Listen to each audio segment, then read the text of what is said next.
Hello guys, আসসালামু আলাইকুম। Welcome to my another video. আজকে দেখাবো আপনাদের কিভাবে সহজ পদ্ধতিতে পুডিং তৈরি করতে পারবেন, সেটাই আজকে দেখাবো আপনাদের। এই দেখতে পাচ্ছেন আমরা কিন্তু একটি ডিম নিয়েছি আর 3 চামচ চিনি, কারণ আমরা কাপের মধ্যে পুডিং বানাবো 2টি চায়ের কাপে। তাই জন্য আমরা একটি ডিম এবং 3 চামচ চিনি নিয়েছি।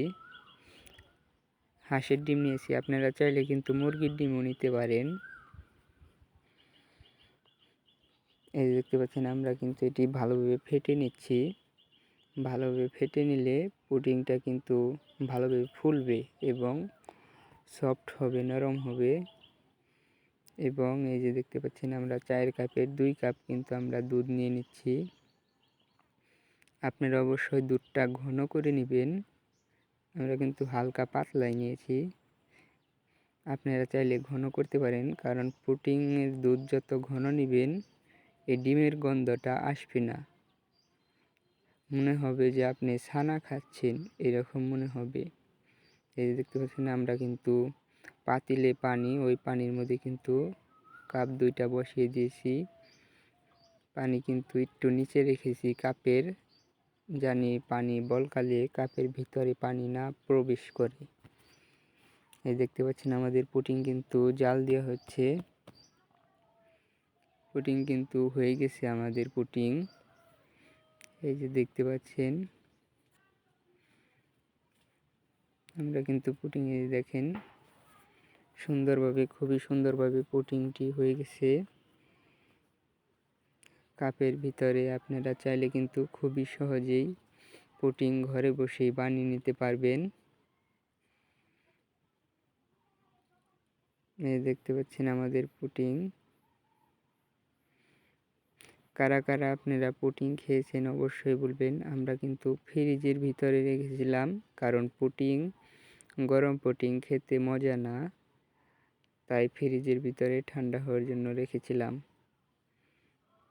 এই দেখতে পাচ্ছেন আমরা পুডিং বের করতেছি। চাকু দিয়ে চারপাশ দিয়ে একটু ছুটিয়ে নিচ্ছি, না হলে কিন্তু পুডিংটা বের হবে না, ভালোভাবে ভেঙে যাবে। তার জন্য এই যে দেখতে পাচ্ছেন আমরা পুডিংটা চারপাশ দিয়ে ভালোভাবে সারিয়ে নিতেছি।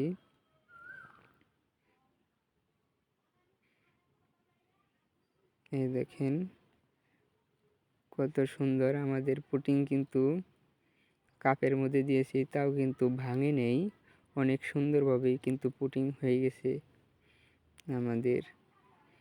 এই যে আরেকটা পুডিং, এই যে কাপের মধ্যে কিন্তু খুবই সহজেই পুডিং তৈরি করা যায়।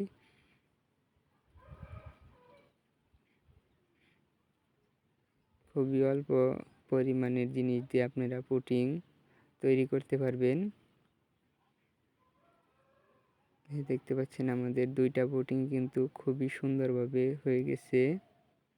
দেখেন একটাও কিন্তু ছেঁড়া বেড়া হয় নাই, মানে ভাঙে নাই। এই দেখেন পুডিং ভিতরেও কিন্তু কোনো প্রকারের কাঁচা নেই, পুরোপুরি হয়ে গেছে। খুবই সুন্দর, খেতে অনেক মজা। আজকের ভিডিও এই পর্যন্তই। আল্লাহ হাফেজ।